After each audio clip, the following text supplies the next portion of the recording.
tahu ini kehamilan yang keberapa ya Bu? Dan Oh ya, Ibu di sini saya akan menjelaskan tentang KB itu apa, pemilihan KB.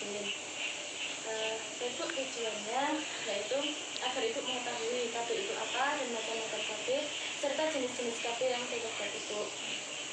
Nah, untuk prosedurnya Ibu di tempat duduk aja, memposisikan senyaman mungkin, dan untuk langkah-langkahnya nanti saya akan jelaskan. Ibu, saya akan membutuhkan waktu sekitar 5-10 menit. Sebelum saya mulai, apa ada yang ditanyakan Bu? sementara belum ada. Oh ya, Ibu, saya akan menjelaskan. Ibu bersedia? Ya, sekilas. Ya, Ibu saya jelaskan ya Bu. Bismillahirrahmanirrahim. Nah, baik Bu, saya akan menjelaskan KB itu apa ya Bu. Nah, yang pertama KB itu program dari pemerintah untuk membantu keluarga yang sehat dan sejahtera, untuk membatasi angka kelahiran ya Bu ya. Nah, yang Bu untuk program KB yang pertama yaitu KB kondom ya Bu. Nah, untuk kondom sendiri memiliki kelebihan, yaitu perlindungan terbaik dari infeksi menular seksual atau IMS. Yang kedua, digunakan sesuai kebutuhan. Yang ketiga, tidak mempengaruhi hormon. Dan yang keempat, mudah didapat dan harga terjangkau Bu.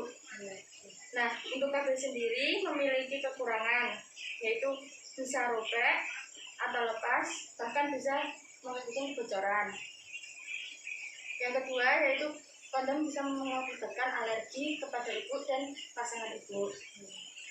Nah, untuk program KB yang kedua yaitu pil. Pil sendiri memiliki kelebihan. Yang pertama, efektif digunakan dengan benar. Nah, yang kedua, mengurangi nyeri menstruasi. Nah, dari pil sendiri mempunyai kekurangan, yaitu harus minumnya harus rutin. Yang kedua, tidak melindungi dari infeksi menular seksual. Nah, yang ketiga, bisa menyebabkan jerawat kepada ibu. Untuk program KB yang ketiga yaitu IUD. Kelebihan dari IUD sendiri bisa KB termasuk KB jangka panjang ya Bu, bisa sampai 10 tahun. Nah, yang kedua sangat efektif. Dan kekurangan dari IUD sendiri bisa menyebabkan pendarahan, bisa tidak melindungi dari infeksi menular seksual. Nah, untuk KB yang keempat yaitu program KB implan. Kelebihan dari program KB implan yaitu efektif, tidak mengganggu hubungan seksual, dan bisa tahan lama. Kekurangan dari program KB implan yaitu memerlukan bantuan orang yang sudah berpengalaman seperti bidan atau dokter, bisa menyebabkan pendarahan, tidak melindungi dari infeksi menular seksual. Nah, untuk program KB yang kelima yaitu kelebihannya 3 bulan lebih efektif, tidak mengganggu seksual. Dan untuk kekurangannya, menstruasi bisa terganggu, tidak melindungi dari infeksi menular seksual. Baik Ibu, sebelumnya apakah ada yang ditanyakan? Mungkin ini ya, kan aku setelah melahirkan, terus aku ngasih nasi sendiri itu mengganggu efek mungkin kekurangan dari si asinya, nggak bisa asinya sebelumnya kan angka dengan terus kualitasnya itu bisa mengurangi si asinya. Oh ya, baik Bu. Nah, baik Bu, tadi pertanyaannya yaitu apa kontrasepsi hormonal bisa mempengaruhi ASI? Nah, itu saya jawab yaitu kontrasepsi hormonal seperti kontrasepsi progesteron yang terbuat dari progesteron sintetik tidak mempengaruhi produksi ASI.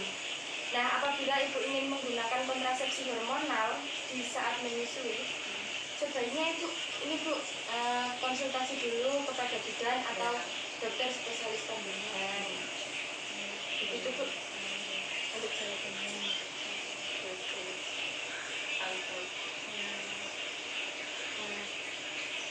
Ada yang ditanyakan lagi Bu?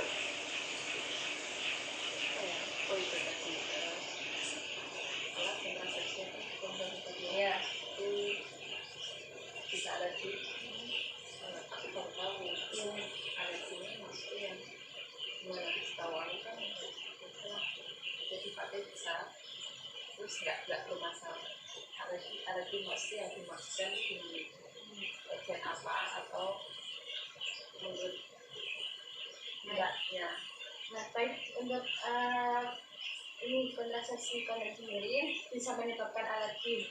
Yaitu dari bahannya sendiri itu bahan dari kondom itu kan menggunakan bahan lateks. Nah, lateks atau karet. Nah, dari lateks tersebut bisa mengalergi alat reproduksi itu ataupun suami. Contohnya bisa gatal-gatal atau luka seperti lecet atau sini gitu. Berarti bukan dari itu, kadang sendiri itu lain tapi malah terpas gitu ya. Iya, di lateksnya. Tapi ya kemungkinan besar dari lateksnya. Tapi kan dari ini Bu, kulitnya kulit masing-masing. Sensitif gitu mungkin. Iya. Sudah cukup Ibu. Baik, penyuluhan dari saya sudah selesai. Alhamdulillah. Sebelum saya berkomentar, saya akan mendoakan Ibu terlebih dahulu. Ibu bantu amin ya Bu. Bismillahirrahmanirrahim. Allahumma rabbana nasi adil basa ismi ada sapi la sifa'ah illa sifa'uka sifa'ala yudhiri safoma. Ibu, nanti sekitar 1 atau 3 jam kemudian saya akan kembali ke sini untuk mengecek tekanan darah Ibu. Ibu, saya pamit dulu ya. Assalamualaikum. Terima kasih Ibu.